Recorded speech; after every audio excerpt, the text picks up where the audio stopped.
ஸ்தோத்திரம். கர்த்தர் நல்லவர். எபிரேயருக்கு எழுதின நிருபம் 10வது அதிகாரத்தினுடைய 32வது வசனத்தின் முதல் பகுதியை நாம் ஒருவர் வாசிக்க கேட்க போகிறோம். எபிரேயர் 10வது அதிகாரம் அதனுடைய 32வது வசனத்தின் முதல் பகுதி. முந்தின நாட்களை நினைத்துக் கொள்ளுங்கள். முந்தின நாட்களை நினைத்துக் கொள்ளுங்கள். பிரியமான தேவனுடைய பிள்ளைகளே, ஒவ்வொரு மனிதருடைய வாழ்க்கையிலும் முந்தின நாட்கள் என்று ஒன்று இருக்கிறது. தற்சமயம் தற்பொழுது இப்பொழுது நடந்து கொண்டிருக்கிற நாட்களும் இருக்கிறது, இனிமேல் வரப்போகிற நாட்களும் இருக்கிறது. ஒரு சிறு பிள்ளைகளாக இருந்தாலும், இளைஞர்களாக இருந்தாலும், முதியவர்களாக இருந்தாலும், விசுவாசிகளாக இருந்தாலும், ஊழியர்களாக இருந்தாலும், எல்லாருடைய வாழ்க்கையிலும் பாஸ்டும் இருக்கிறது, பிரசன்டும் இருக்கிறது, ஃபியூச்சரும் இருக்கிறது. இங்கே தேவனுடைய மனிதன் முந்தின நாட்களை நினைப்பூட்டுகிறார். இப்படி முந்தின நாட்களை நினைப்பூட்டி நம்மை தட்டி எழுப்புகிற பரிசுத்தவான்கள் இருப்பது நல்லது. அல்லேலூயா. குறிப்பாக இந்த எபிரேய நிருபம் யூத மார்க்கத்திலிருந்து கர்த்தராகிய இயேசு கிறிஸ்துவை சொந்த இரட்சகராக ஏற்றுக்கொண்டு இயேசுவுக்காக வாழ வேண்டும் என்கிற தீர்மானத்தோடு கூட அழைக்கப்பட்ட தேவ பிள்ளைகளுக்கு எழுதப்பட்ட ஒரு நிருபம். பலர் கர்த்தராகிய இயேசு கிறிஸ்துவை விசுவாசித்து சொந்த இரட்சகராக ஏற்றுக்கொண்டு அவர் இந்த உலகத்தில் வாழ்ந்து கொண்டிருக்கிற காலகட்டத்தில் பெரும்பாலான யூதர்கள் கர்த்தராகிய இயேசு கிறிஸ்துவை விசுவாசிக்கவில்லை. ஆனால் பிந்தின நாட்களில் யூத மார்க்கத்திலிருந்து ஒரு திரள் கூட்டமான ஜனங்கள் கர்த்தராகிய இயேசு கிறிஸ்துவை விசுவாசித்தார்கள். அதிலும் குறிப்பாக யூத மதத்தில் இருக்கிற அந்த மத தலைவர்களில் அநேகர் கர்த்தராகிய இயேசு கிறிஸ்துவினுடைய அன்பினாலேயே ஈர்க்கப்பட்டார்கள். அவர்கள் நியாயப்பிரமாணத்தை விட கிறிஸ்துவினுடைய அன்பை மேன்மைப்படுத்துகிறதினால் நியாயப்பிரமாணத்தை சார்ந்தவர்கள் இந்த யூத கிறிஸ்தவர்களுக்கு பல உபத்திரவத்தை கொடுத்தார்கள். மாத்திரமல்ல, புறஜாதியான ஜனங்களும் கூட பல விதங்களிலும் இந்த தேவ பிள்ளைகளுக்கு விரோதமாக செயல்பட்டதுனால அநேகர் இந்த விசுவாச வாழ்க்கையில தொடர்ந்து முன்னேற முடியாதபடி தடுமாற்றத்திற்குள்ளாக தள்ளப்பட்டார்கள். அப்படி அவர்கள் தடுமாற்றத்தோடு கூட தேவன் என்ன நோக்கத்தோடு கூட அவர்களை அழைத்தாரோ, என்ன நோக்கத்தோடு கூட தெரிந்து கொண்டாரோ, அந்த சித்தத்தை நிறைவேற்ற முடியாதபடி இரு மனதினாலே அவர்கள் கட்டப்பட்டிருக்கிற சூழ்நிலையில இரண்டு நினைவுகளோடு கூட கல்வாரி சிலுவையிலே உயர்த்தப்பட்ட கிறிஸ்துவா அல்லது நியாயப்பிரமாணமா என்கிற ஒரு மிகப்பெரிய குழப்பத்தின் நடுவில் இருக்கும் போதுதான் இந்த எபிரேய ஆக்கியோன் இந்த நிருபத்தை எழுதி அவருடைய விசுவாசத்தை ஸ்திரப்படுத்துகிறார். அல்லேலூயா. ஆங்கில வேத புத்தகத்தை நீங்கள் வாசித்து பார்க்கிற போது இந்த முந்தின நாட்களை நீங்கள் நினைத்துக் கொள்ளுங்கள் என்பதற்கு இங்கே ஒரு பதம் பயன்படுத்தப்பட்டிருக்கிறது. இந்த முந்தின நாட்களை நினைத்துக் கொள்ளும்படி நீங்கள் அழைக்கப்படுகிறீர்கள். இந்த எபிரேய ஆக்கியோன் சொல்லுகிறார், நான் உங்களை அழைக்கிறேன், நீங்கள் முந்தின நாட்களை சிந்திக்க வேண்டும். கர்த்தராகிய இயேசு கிறிஸ்துவை உங்களுடைய வாழ்க்கையிலே சொந்த இரட்சகராக நீங்கள் ஏற்றுக்கொண்ட அந்த முந்தின நாட்களை நீங்கள் சிந்தித்து அந்த முந்தின நாட்களுக்கு நேராக உங்களுடைய விசுவாசம் திரும்ப வேண்டும் என்று இந்த ஆசிரியர் விரும்புகிறார். அதனாலதான் இந்த ஜனங்களுக்கு அதை எழுதி உணர்த்துவது அவசியமாக கண்டது. தேவனுடைய பிள்ளைகளே, இந்த முந்தின நாட்களை குறித்து ஏன் இவர் ரொம்ப விசேஷப்படுத்துகிறார்? வேதத்தினுடைய பல பகுதிகளுமே இந்த முந்தின நாட்களை குறித்து அதிகமாக வேதத்தில் சொல்லப்பட்டிருக்கிறது. நம்ம வாசிப்போம் என்று சொன்னால், யூதாவினுடைய புத்தகம் 1வது ஒரு அதிகாரம் தான் இருக்கிறது, அதனுடைய 6வது வசனம். யூதாவின் நிருபம் 1ஆம் அதிகாரம் 6வது வசனத்தில் நீங்கள் வாசிக்கும் போது, தங்களுடைய ஆதி மேன்மையை காத்துக்கொள்ளாமல் வாசஸ்தலத்தை விட்டு தங்களுக்குரிய வாசஸ்தலங்களை விட்டுவிட்ட தூதர்களையும் மகா நாளின் நியாய தீர்ப்பு பாருங்க, மகா நாளின் நியாய தீர்ப்புக்காக நித்திய சங்கிலிகளினாலே கட்டி அந்தகாரத்தில் அடைத்து வைத்திருக்கிறார் என்று யூதா சொல்லுகிறார். ஒரு மிகப்பெரிய ஒரு மேன்மை தூதர்களுக்கு கொடுக்கப்பட்டது.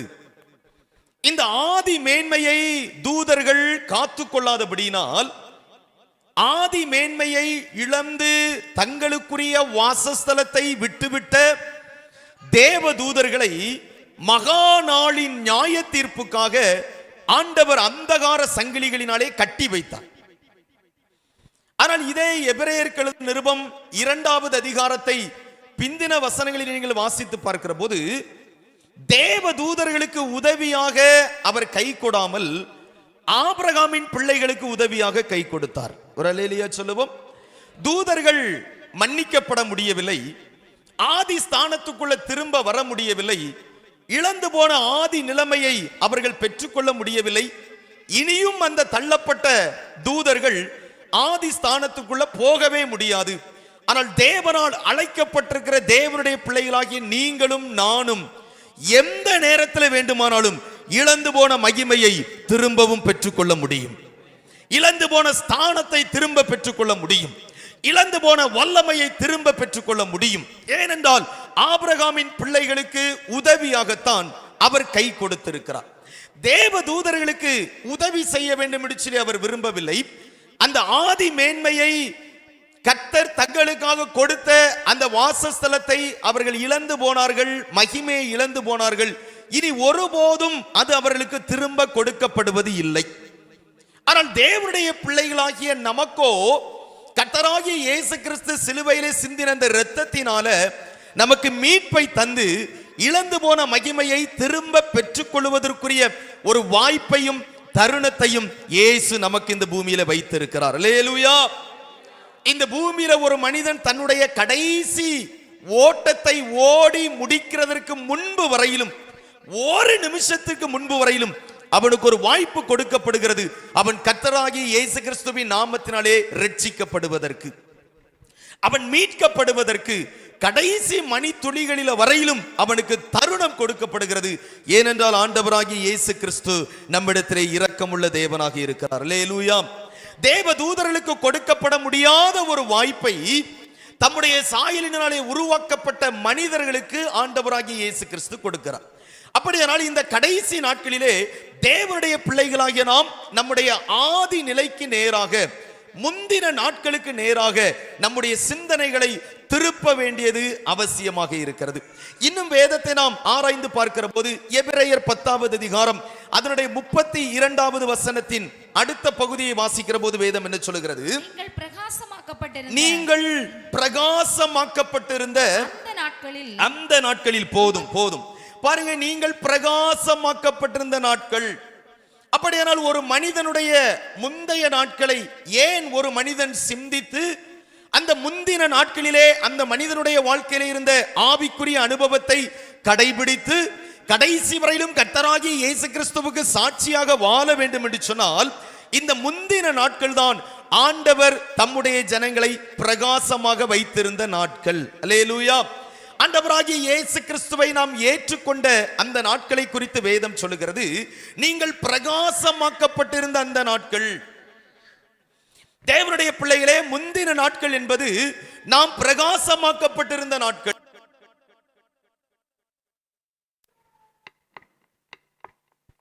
பிரகாசமாக்கப்பட்டிருந்த அந்த நாட்களில ஆண்டவராகிய இயேசு கிறிஸ்துவுக்காக நாம் பல பாடுகளையும் உபத்திரவங்களையும் பொறுமையோடு கூட நாம் சகிக்கிறவர்களாக இருந்தோம். அல்லேலூயா. ஆனால் இன்றைய நாட்களிலே நாம் எப்படி வாழ்ந்து கொண்டிருக்கிறோம் என்பதை கட்டாயம் தேவனுடைய பிள்ளைகளாகிய நம்ம சிந்திக்கணும். இதை குறித்து வேதத்தில் நம்ம வாசிக்கும் போது பாருங்க, மிகப்பெரிய ஒரு ஒளியின் அடையாளம் என்று சொல்லப்பட்டிருக்கிறது. பிரகாசமாக்கப்பட்டிருந்த நாட்கள் அப்படின்னா ஒரு மிகப்பெரிய ஒளியின் அடையாளம்.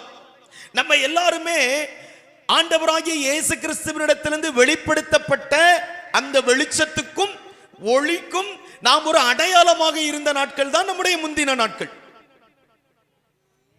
கிறிஸ்தவர்கள் என்றால் இப்படித்தான் இருப்பார்கள், அவங்க சுபாவம் இப்படித்தான் இருக்கும், அவங்க பேச்சு இப்படித்தான் இருக்கும், இவர்கள் உலகத்திற்கு வெளிச்சமாய் இருக்கிறார்கள், இவர்கள் உலகத்திற்கு ஒளியாய் இருக்கிறார்கள் என்று அநேகர் நம்மை குறித்து, நம்முடைய வாழ்க்கையை குறித்து சாட்சி கொடுத்த நாட்கள் தான் நம்முடைய முந்தின நாட்கள்.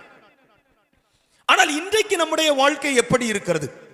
இந்த எழுப்புதலின் கூட்டத்தில் 3வது நாளில தேவ சமூகத்தில் வந்திருக்கிற தேவ பிள்ளைகளே, கர்த்தராகிய இயேசு கிறிஸ்து இந்த உலகத்தில் உங்களையும் என்னையும் ஒரு சாட்சியாக வைத்திருக்கிறார். இயேசு கிறிஸ்துவுக்கு நாம் சாட்சியாக இருக்க வேண்டும். நம்முடைய முந்தின நாட்கள் தான் மிகவும் பிரகாசமாக்கப்பட்டிருந்த நாட்கள். அதிலும் மிகப்பெரிய ஒரு ஒளியின் அடையாளமாக நாம் வாழ்ந்து கொண்டிருந்தோம். இன்னும் எரேமியாவின் புஸ்தகம் 2வது அதிகாரம் அதனுடைய 2வது வசனத்தை நாம் வாசித்து பார்க்கிற போது, தேவன் தன்னுடைய நினைவில் வைத்திருக்கிற நாட்களே இந்த முந்தின நாட்கள் தான். ஒரு அல்லேலூயா சொல்லுவோம், சத்தம் ஒரு அல்லேலூயா சொல்லுவோம். அல்லேலூயா. கர்த்தர் தம்முடைய நினைவில் வைத்திருக்கிறது முந்தின நாட்கள். இந்த நாட்களிலே நான் எப்படி வாழ்ந்து கொண்டிருக்கிறேன் என்பதை ஆண்டவராகிய இயேசு கவனிக்கிறார். ஆனால் என்னுடைய முந்தின நாட்கள் எப்படி இருந்தது, என்னுடைய முந்தின நாட்களில் என்னுடைய பிரயாசங்கள் எப்படி இருந்தது, என்னுடைய முந்தின நாட்களில் என்னுடைய கிரியைகள் எப்படி இருந்தது, என்னுடைய முந்தின நாட்களில் என்னுடைய பரிசுத்தம் எப்படி இருந்தது, என்னுடைய முந்தின நாட்களிலே ஆண்டவராகிய இயேசு கிறிஸ்துவுக்கும் எனக்கும் உள்ள தொடர்பு எப்படி இருந்தது, இதைத்தான் ஆண்டவராகிய இயேசு கிறிஸ்து சிந்தித்துக் கொண்டிருக்கிறார். எரேமியாவின் புஸ்தகத்தில் தம்முடைய ஜனங்களை குறித்து ஆண்டவர் பாரத்தோடு கூட சொல்லுகிறார். பாருங்க, இந்த முந்தின நாட்களை தான் நினைத்துக் கொண்டிருக்கிறேன் என்று சொல்லுகிறார்.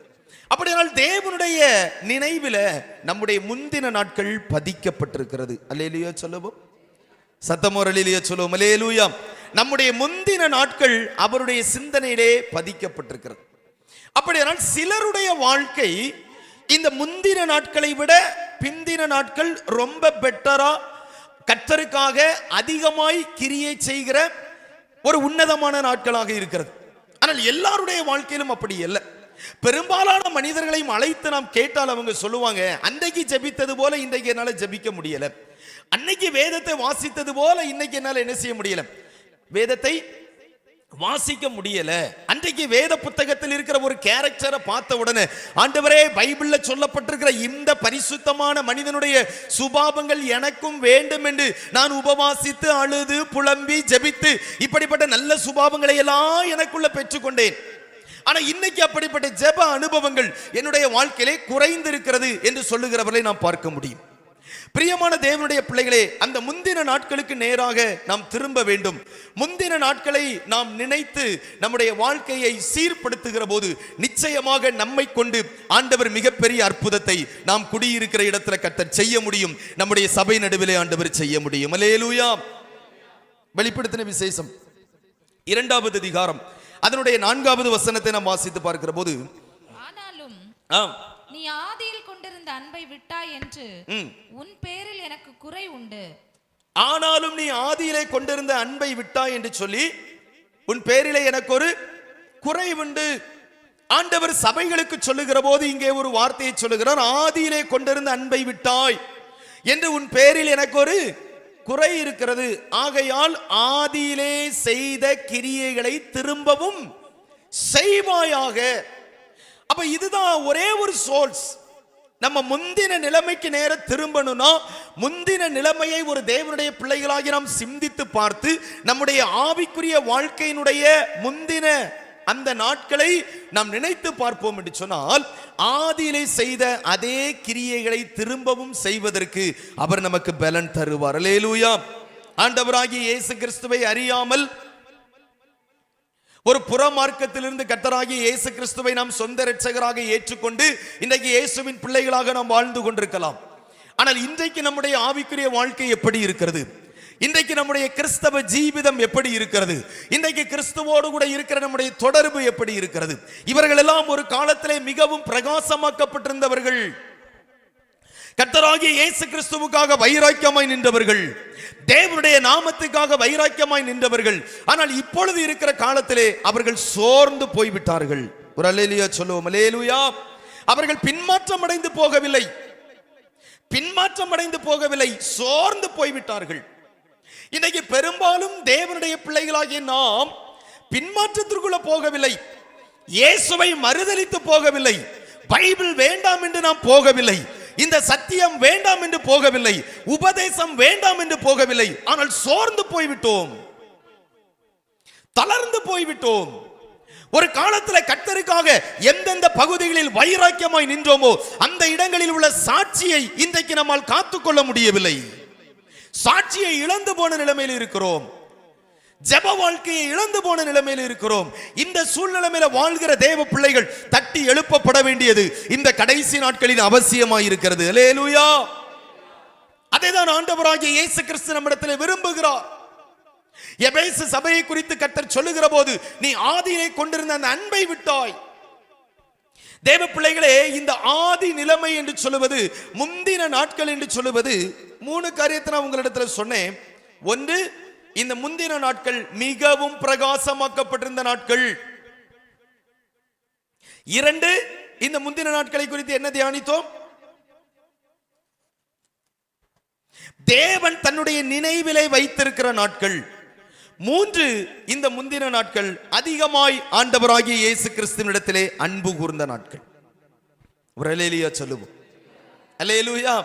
அப்ப இந்த கண்ணோட்டத்துல தான் ஆண்டவர் ஒவ்வொரு மனிதனையும் இந்த உலகத்தில் பார்த்து கொண்டிருக்கிறார். இன்னைக்கு நம்முடைய ஆவிக்குரிய ஜீவிதம் எப்படி இருக்கிறது என்பதை நாம் சிந்திக்க வேண்டும். இங்கே இந்த தேவனுடைய ஜனங்கள் பின்மாற்றத்திற்குள்ளாக போகவில்லை, ஆனால் இவருடைய வாழ்க்கையிலே சோர்வுகள் இருக்கிறது. ஏன் இவர்கள் சோர்ந்து போனாங்க?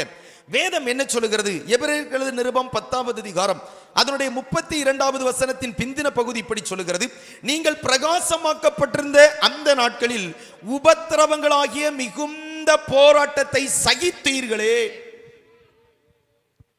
எத்தனையோ உபத்திரவங்கள் வந்தது, எத்தனையோ பாடுகள் வந்தது, எத்தனையோ நெருக்கம் வந்தது. கர்த்தராகிய இயேசு கிறிஸ்துவை பின்பற்றுவதற்கு எத்தனையோ தடைகளும் போராட்டங்களும் வந்தபோது இந்த போராட்டங்களையும் உபத்திரவங்களையும் மிகுந்த பொறுமையோடு கூட சகித்தோம். இயேசு கிறிஸ்து எப்படி பாடுகளையும் பிரச்சனைகளையும் உபத்திரவங்களையும் சகித்தாரோ அதே போல நாம் கிறிஸ்துவ நிமித்தம் பல பாடுகளை சகித்தோம். ஆனால் இன்றைக்கு அந்த சகிப்புத்தன்மை நம்மிடத்தில் இருக்கிறதா? நீங்கள் பிரகாசமாக்கப்பட்டிருந்த அந்த நாட்கள் ஒரு மிகப்பெரிய ஒளியின் அடையாளமாக நீங்கள் விளங்கின அந்த நாட்களிலே சகிப்புத்தன்மை உங்களுக்குள்ளாக இருந்தது. இன்றைக்கு பாடுகளின் நடுவிலே சகிக்க முடிகிறதா? யாரோ ஒருவர் நம்மை நிந்தித்து பேசும்போது அதை சகிக்க முடிகிறதா? யாரோ ஒருவர் நமக்கு விரோதமாக எழும்பும் போது பொறுமையோடு கூட அந்த போராட்டத்தை சகிக்க முடிகிறதா? அல்லது அந்த தீமையோடு கூட எதிர்த்து நிற்கிறோமா? ஆண்டவராகிய இயேசு கிறிஸ்து இப்படி சொன்னார், தீமையோடு கூட எதிர்த்து நிற்க வேண்டாம். ஒருவன் உன்னை ஒரு கன்னத்தில் அறைந்தால் அவனுக்கு மறு கன்னத்தையும் காட்டு. உன்னிடத்தில் 1 மைல் தூரம் நடந்து வரும்படி அவன் உன்னை பலவந்தம் பண்ணினால் அவனோடு கூட 2 மைல் தூரம் நடந்து போ. அல்லேலூயா. உன் வஸ்திரத்தை எடுத்துக்கொள்ள வேண்டும் என்று இருக்கிறவனுக்கு உன் அங்கேயும் விட்டுவிடு. இதுதான் கர்த்தராகிய இயேசு கிறிஸ்துவினுடைய உபதேசம். பொறுமையோடு கூட சகித்துக் கொண்டிருந்த தேவ பிள்ளைகள் இன்றைக்கு சில காரியங்களை சகிக்க முடியவில்லை, சில உபத்திரவங்களை சகிக்க முடியவில்லை, சில பாடுகளை சகிக்க முடியவில்லை. ஆகவே ஜனங்கள் சோர்ந்து போனார்கள். அவர்கள் சோர்ந்து போன காலகட்டத்திலே 2 நினைவுகளினாலே இந்த ஜனங்கள் குந்தி குந்தி நடக்கிற இப்படிப்பட்ட ஒரு சூழ்நிலையில தான் இந்த எபிரேய ஆக்கியோன் சபையை தட்டி எழுப்ப வேண்டும் என்று விரும்புகிறார், ஜனங்களை தட்டி எழுப்ப வேண்டும் என்று சொல்லி விரும்புகிறார். நீங்கள் உங்கள் முந்தின நாட்களை நினைத்துக் கொள்ளுங்கள். நீங்கள் பிரகாசமாக்கப்பட்டிருந்த அந்த நாட்களிலே உபத்திரவங்களையும் பாடுகளையும் நெருக்கங்களையும் மிகவும் பொறுமையோடு கூட சகித்தீர்களே. இன்றைக்கு அந்த சகிப்புத்தன்மை எப்படி இருக்கிறது? யாராயிலும் நமக்கு விரோதமாக பேசிவிட்டால், நம்முடைய பேரில் இல்லாதவைகளை சொல்லிவிட்டால் நம்மால் சகித்துக் கொள்ள முடியவில்லை. அல்லேலூயா. நீதி நிமித்தம் துன்பப்படுகிறவர்கள் பாக்கியவான்கள், சந்தோஷப்பட்டு களி கூறுங்கள். மனிதர்கள் உங்கள் பேரிலே இல்லாதவைகளை பொய்யாய் சொல்லுவார்களாகில் சந்தோஷப்பட்டு களி கூறுங்கள், பரலோகத்தில் உங்கள் பலன் மிகுதியாயிருக்கும். பரலோகத்தில் உங்களுக்கு ஒரு மிகுதியான பலன் இருக்கிறது. என்ன பலன்? பரலோகத்தில் நமக்கு கொடுக்கப்படுகிற பலன் என்ன? இந்த பூமியிலே பொறுமையோடு கூட நீங்கள் சகிப்பதற்குரிய அத்தனை கனமும் மகிமையும் ஆண்டவராகிய இயேசு கிறிஸ்துவினால பரலோகத்தில் நமக்கு வைக்கப்பட்டிருக்கிறது. பொறுமையோடு கூட சகித்த அனுபவம். நமக்கு விரோதமாய் பேசும்போது இன்றைக்கு நம்மால சகிக்க முடிகிறதா? சகிப்பு தன்மைனா என்ன தெரியுமா? சகிப்பு தன்மை பேச வேண்டும் என்று நினைக்கிற காரியத்தை பேசாமல் இருப்பது, கோபப்பட வேண்டிய இடத்துல கோபப்படாமல் இருப்பது. அல்லேலூயா. எல்லா ரைட்ஸும் இருக்கிறது. கோபப்படுகிறதற்கு எல்லா உரிமையும் நமக்கு இருக்கிறது. ஏன் என்னை குறித்து இப்படி பேசினீர்கள் என்று கேட்பதற்குரிய எல்லா உரிமையும் எனக்கு இருக்கிறது. ஆனால் கிறிஸ்துவின் நிமித்தம் அதை ஒன்றையும் நாம் கேட்காமல் இருப்பது. ஏசாயா தீர்க்கதரிசியின் புஸ்தகம் 53வது அதிகாரத்தில் கிறிஸ்துவினுடைய பாடுகளை குறித்து பக்தன் சொல்லுகிற போது, மயிர் கத்தரிக்கிறவனுக்கு முன்பாக சத்தமிடாதிருக்கிற ஆட்டை போல் இருந்தார். அதுதான் சகிப்புத்தன்மை. அவருடைய முகத்திலே காரி துப்பின போது அவர் தன்னுடைய முகத்தை என்ன செய்யவில்லை? விளக்கவில்லை. தன்னுடைய முகத்தை அவர் கற்பாறையை போல மாற்றி இருந்தார். அல்லேலூயா சொல்லுவோம். பிரகாசமாக்கப்பட்டிருந்த நாட்கள் அப்படிதான் இருந்தது. பாடுகளை சகிப்பதற்கு ஆயத்தம், துன்பங்களை சகிப்பதற்கு ஆயத்தம். இயேசுவுக்காக எதையும் நான் சகிப்பேன் தீர்மானத்தோடு தான் இயேசுவை பின்பற்றினோம். இன்றைக்கு நம்முடைய சகிப்பு தன்மை எங்கே? இவங்கெல்லாம் ஒரு கிறிஸ்தவங்களா அப்படின்னு சொல்லுகிற அளவில் நாம் பேசுகிறோமே, இவர்களெல்லாம் கிறிஸ்தவர்களா என்று மற்றவர்கள் நம்மை குற்றப்படுத்துகிற அளவில் நம்முடைய வாழ்க்கை இருக்கிறதே, நம்முடைய கிரியைகள் இருக்கிறதே. ஆண்டவர் இன்றைக்கு இந்த பகுதியில் இருந்துதான் சபையை அவர் குணமாக்க வேண்டும் என்று விரும்புகிறார். அல்லேலூயா. முந்தின நாட்களை நினைத்துக் கொள்ளுங்கள். எவ்வளவு பொறுமையோடு கூட சகித்தீர்கள். அந்த சகிப்பு தன்மை நமக்குள்ள வேண்டும். ஒருவேளை இன்றைக்கு சில பாடுகளையும் நெருக்கங்களையும் நாம் பொறுமையோடு கூட சகித்துக் கொண்டிருக்கிற தேவ பிள்ளைகளாக இருந்தால் நிச்சயமா இதற்கு ஏற்ற பிரதிபலன்களை ஆண்டவர் உங்களுக்கு தருவார். அல்லேலூயா. நிந்திக்கிறவங்க நிந்திக்கட்டும், தூஷிக்கிறவங்க தூஷிக்கட்டும், உங்களுக்கு விரோதமாய் பேசுகிறவர்கள் உங்களுக்கு விரோதமாய் பேசட்டும், இல்லாதவைகளை உங்கள் பேரிலே பொய்யாய் சொல்லுகிறவர்கள் பொய்யாய் சொல்லட்டும். அவங்களால எவ்வளவு தூஷிக்க முடியுமோ, அவங்களால எவ்வளவு செயல்பட முடியுமோ, அவங்களால எவ்வளவு நஷ்டத்தை உங்களுக்கு ஏற்படுத்த முடியுமோ ஏற்படுத்தட்டும். ஆனால் தேவனுடைய பிள்ளைகளை, நீங்கள் கனம் பண்ணப்படுகிறதற்கு ஒரு நாட்களை கர்த்தர் நியமித்திருக்கிறார். அந்த நாட்களிலே தேவ பிள்ளைகளாகிய நீங்கள் பொறுமையோடு சில பாடுகளையும் நிந்தைகளையும் அவமானங்களையும் சகிக்கிறீர்களே, இது நிமித்தம் வருகிற மேன்மையும் கனத்தையும் மகிமையையும் எந்த மனிதனாலும் தடுக்க முடியாது. அந்த நாளில உங்கள் கொம்பை ஆண்டவர் மகிமையாய் உயர பண்ணுவார். அல்லேலூயா. சகிப்புத்தன்மை. இரண்டாவது வேத புஸ்தகத்தில் நம்ம வாசிக்கிற போது அதே எபிரேயருக்கு எழுதின நிருபம் 10வது அதிகாரம்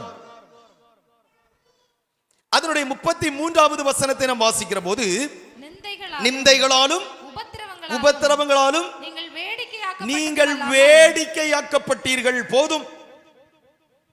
மனிதனுடைய பார்வையில நாம் வேடிக்கையாக்கப்பட்டோம். மனிதர்கள் நம்மை ஒரு வேடிக்கை பொருளை போல நினைத்தார்கள். நிந்தைகளினாலும் உபத்திரவங்களினாலும் நீங்கள் என்ன செய்யப்பட்டீர்கள்? வேடிக்கையாக்கப்பட்டீர்கள். ஆண்டவராகிய இயேசு கிறிஸ்துவினுடைய நாட்களுக்கு பிறகு அப்போஸ்தலருடைய நாட்களிலே பலவிதமான உபத்திரவங்கள் வந்தபோது, துன்பங்கள் வந்தபோது, ரோமர்களுடைய ஆட்சி காலத்தில் கிறிஸ்தவர்கள் மிகவும் வேடிக்கையாக்கப்பட்டார்கள். எப்படி வேடிக்கையாக்கப்பட்டார்கள்? அவர்களை கொண்டு வந்து சிங்கங்களுக்கு இரையாக என்ன செய்தார்கள்? கொடுத்தார்கள். பல நாட்கள் பசியாயிருக்கிற அந்த சிங்கங்களின் நடுவில் இந்த கிறிஸ்தவர்களை தூக்கி போட்டு விடுவார்கள்.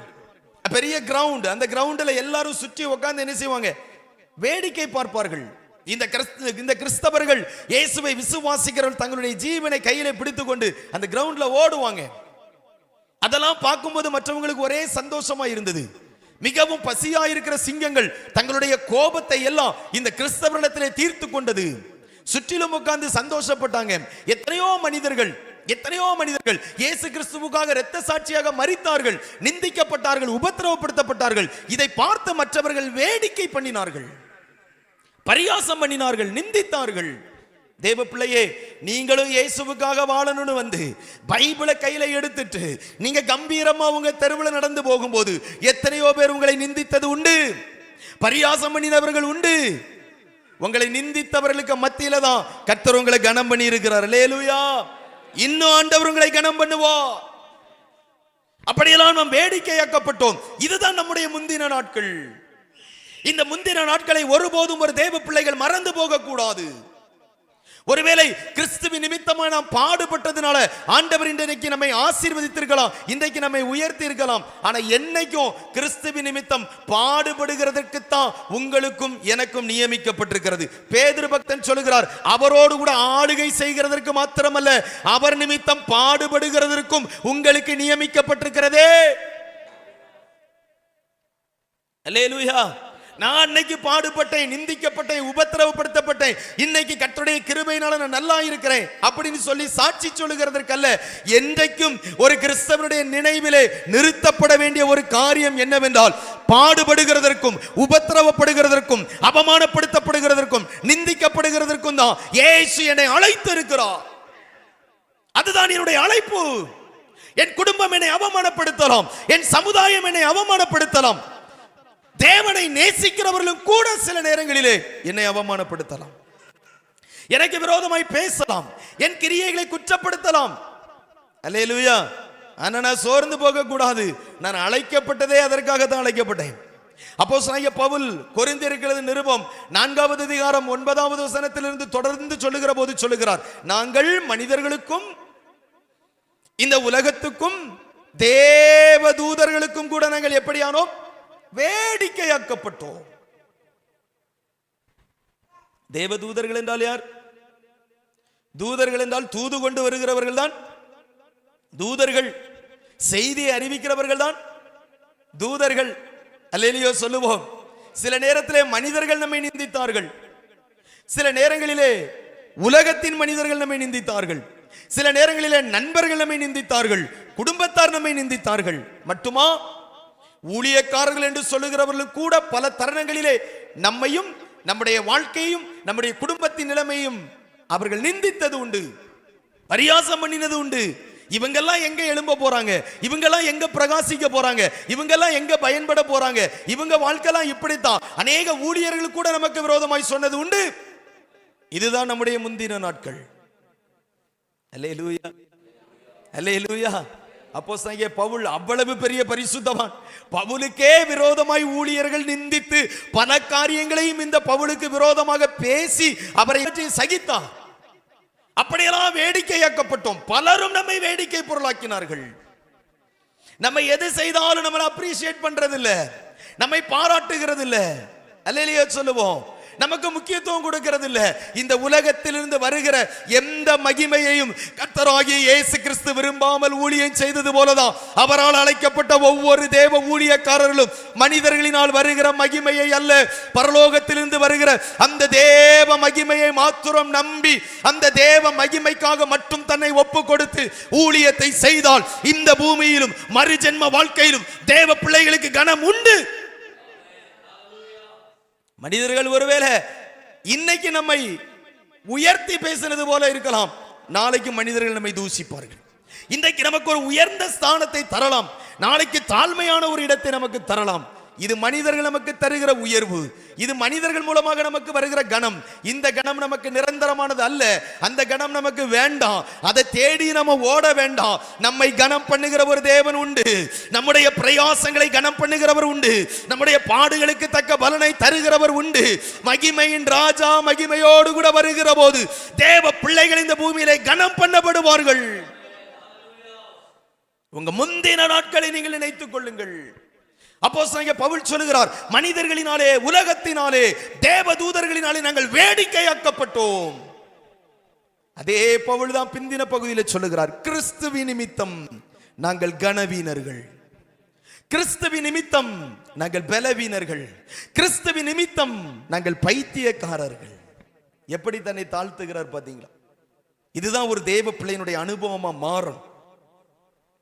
ஒரு அல்லேலூயா சொல்லுவோம். அல்லேலூயா, அல்லேலூயா.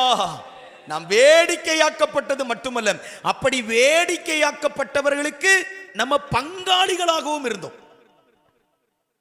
அல்லேலூயா. அப்படி யாரெல்லாம் பரியாசம் பண்ணப்பட்டார்களோ, யாரெல்லாம் நிந்திக்கப்பட்டார்களோ, நம்மை போல பாடுகளின் வழியாக, துக்கத்தின் வழியாக, சங்கடத்தின் வழியாக நடந்து போகிற ஒவ்வொரு தேவ பிள்ளைகளோடு கூட நம்ம ரொம்ப ஐக்கியமா இருந்தோம். அல்லேலூயா சொல்லுவோம். இன்னைக்கு நிந்திக்கப்படுகிறவர்களோடு கூட நம்ம சேருகிறது இல்லை.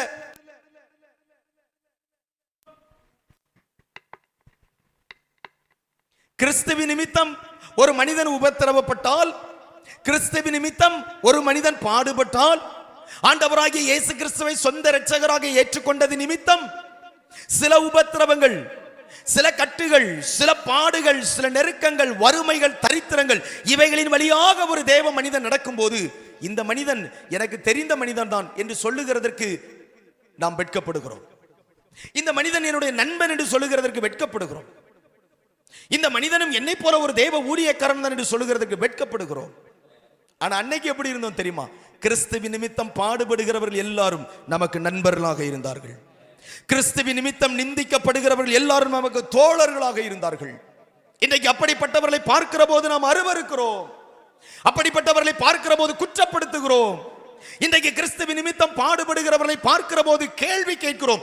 ஏன் இயேசுவை பின்பற்றுகிறவர்களுக்கு பாடுகள்? ஏன் இயேசுவை பின்பற்றுகிறவர்களுடைய வாழ்க்கையில நெருக்கம்? ஏன் இயேசுவுக்காக வாழ்கிறவர்களுடைய வாழ்க்கையில தரித்திரம் வந்திருக்கிறது? இவங்க சரியில்லை, இவங்க ஜெப வாழ்க்கை சரியில்லை, இவங்க அழைப்பு சரியில்லை, இவங்க ஊழியம் சரியில்லை, இவங்க பிரயாசங்கள் சரியில்லை என்று சொல்லி குற்றப்படுத்துகிறோம். இப்படி குற்றப்படுத்துகிறதற்காக நாம் அழைக்கப்பட்டவர்கள் அல்ல. கிறிஸ்துவின் நிமித்தம் சிலுவை சுமந்து தைரியமாய் கம்பீரமாய் வாழ்கிற ஒவ்வொருவரையும் உற்சாகப்படுத்துகிறதற்காக, அவர்களோடு கூட நாம் பங்காளிகளாக இருப்பதற்காகத்தான் இந்த உன்னத அழைப்பை கர்த்தர் உங்க மேலே என் மேலே அவர் வைத்திருக்கிறார்.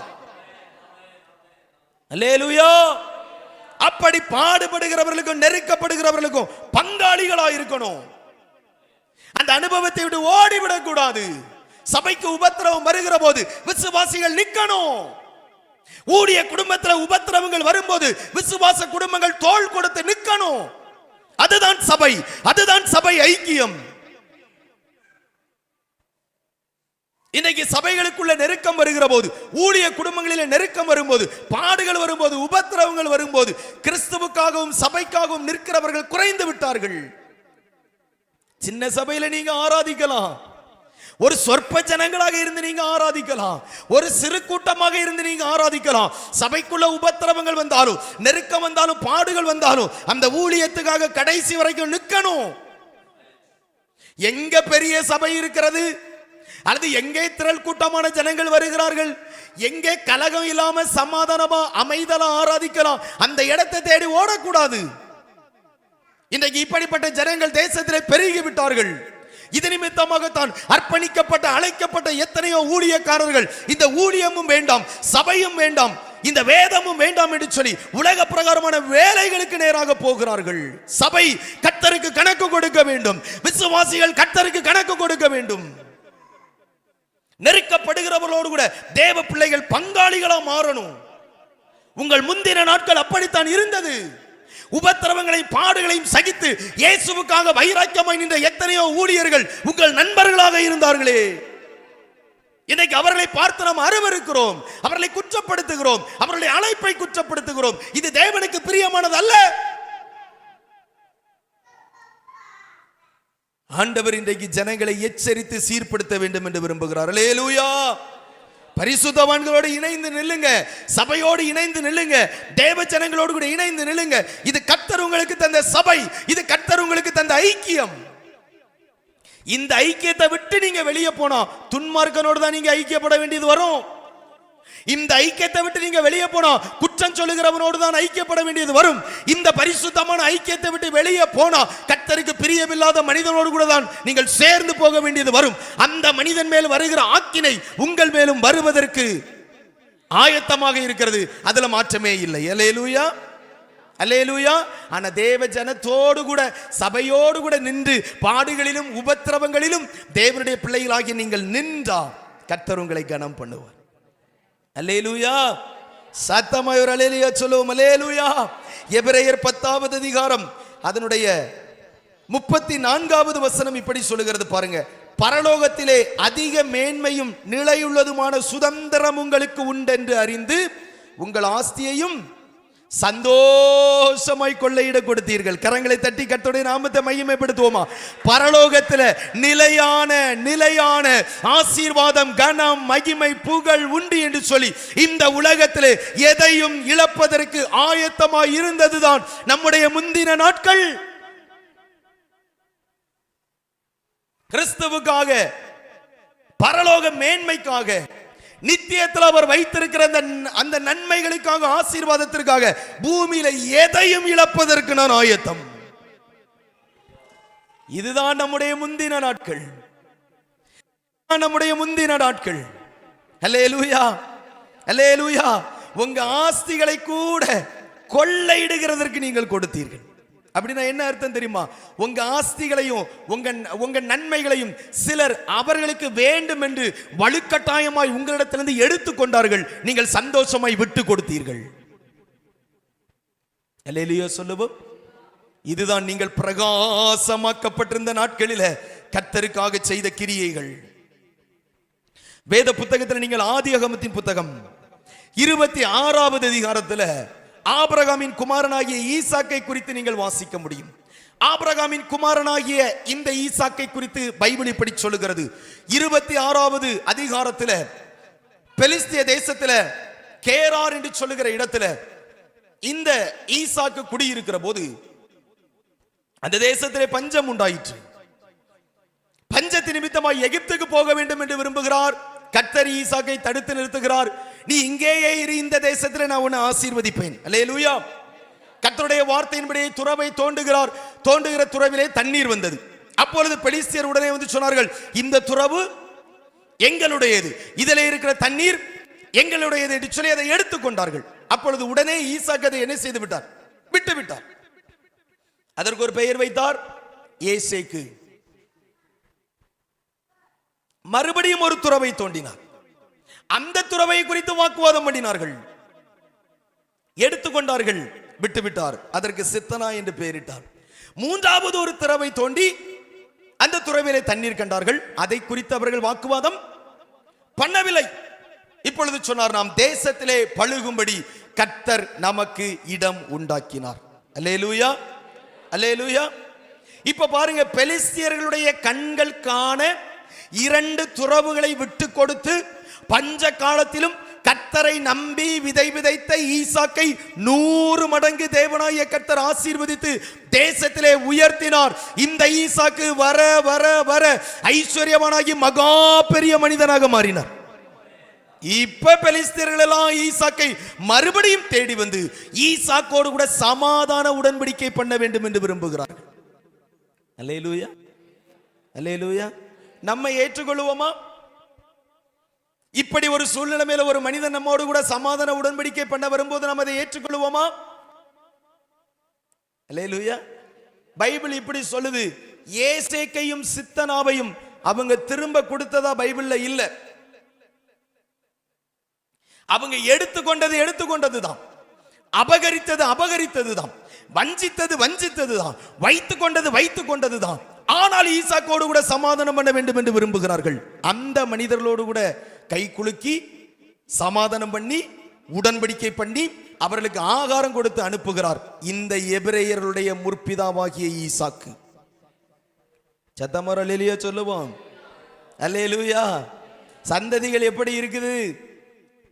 ஈசாக்கு எப்படி இருந்தார்? எடுத்துக்கொள்ள வேண்டும் என்று இருந்ததை சந்தோஷமாய் விட்டு விட்டார். அதை திரும்ப கேட்கல. 3 தருணத்துல, ஒன்று ஏசேக்கை குறித்து சித்தனாவை குறித்து வாக்குவாதம் பண்ணும் போதும் ஈசாக்கு அதை சுகமாய் விட்டு கொடுத்த போது ஈசாக்கினுடைய வேலைக்காரர்கள் துறவு தோண்டி தண்ணீரை கண்டார்கள். பிறகு அதே இடத்துல கர்த்தருக்கு ஒரு பலிபீடம் கட்டி கர்த்தருக்கு ஆராதனை செய்த போது அதே நாளிலே துறவு தோண்டினார்கள், அங்கேயும் தண்ணீர் கிடைத்தது. மூன்றாவதாக சமாதானம் பண்ணும்படி வருகிறார்கள். சமாதான உடன்படிக்கை பண்ணி அவங்களுக்கு ஆகாரம் கொடுத்து அவங்களை சந்தோஷமா அனுப்புனாங்க.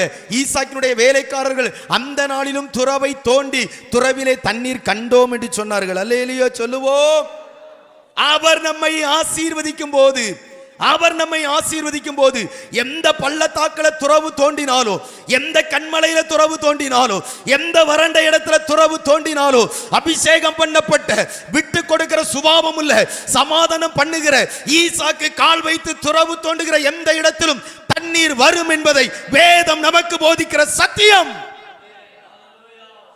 தேவ பிள்ளைகளே, நீங்களும் கர்த்தருக்காக பிரகாசமாக்கப்பட்டிருந்த நாட்களில் எதையெல்லாம் சந்தோஷமா விட்டு கொடுத்தீங்களோ அது எல்லாம் உங்களுக்கு திரும்ப வரும். கரங்களை தட்டி கர்த்தருடைய நாமத்தை மகிமைப்படுத்துங்க.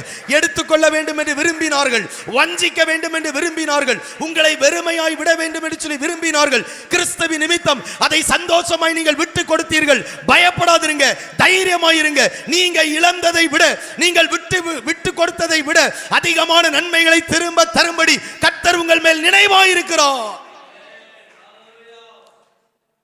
ஆச்சரியம் என்ன தெரியுமா? ஈசாக்கு பெலிஸ்தர்களை தேடி போகல, பெலிஸ்தர்கள் தான் ஈசாக்கை தேடி வந்து சொன்னார்கள், நிச்சயமாய் கர்த்தர் உம்மோடு கூட இருக்கிறார். அல்லேலூயா.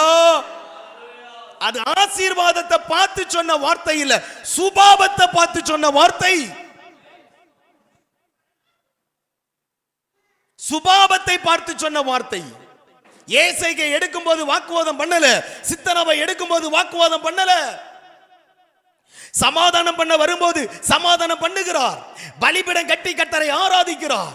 இதெல்லாம் அவங்க பார்க்கறாங்க தூரத்துல இருந்து. என்னடா ஈசாக்கு நம்ம கிட்ட சண்டைக்கே வரல, ஈசாக்கு நம்ம கிட்ட வாக்குவாதம் பண்ணவே இல்லை. மெய்யாகவே ஈசாக்கு தேவனுடைய பிள்ளைதான். கர்த்தர் ஈசாக்கோடு கூட இருக்கிறார். அல்லேலூயா. தேவனுடைய பிள்ளைகளே, சந்தோஷமா தன்னிடத்திலிருந்து எடுத்துக்கொள்ள வேண்டும் என்று விரும்பினதை சந்தோஷமா விட்டு கொடுத்தார் பாருங்க. அந்த ஈசாக்கை தேவனாய் கர்த்தர் ஆசீர்வதித்தார். அல்லேலூயா, அல்லேலூயா. தேவனுடைய பிள்ளைகளை நீங்கள் பொறுமையோடு கூட சகிக்கிற போது, நிந்தைகளையும் அவமானங்களையும் தேவனுடைய பிள்ளைகளாகி நீங்கள் சகித்துக் கொள்ளும் போது,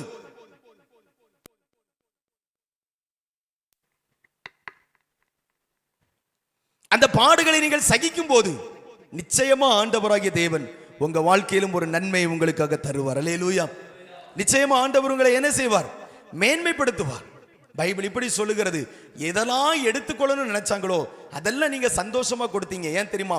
உங்களுக்கு பரலோகத்துல ஒரு மேன்மை உண்டு. உங்களுக்கு பரலோகத்துல ஒரு மேன்மை உண்டு. அல்லேலூயா. இந்த பூமியில கிறிஸ்துவுக்காக எதையெல்லாம் நீங்கள் இழந்தீர்களோ,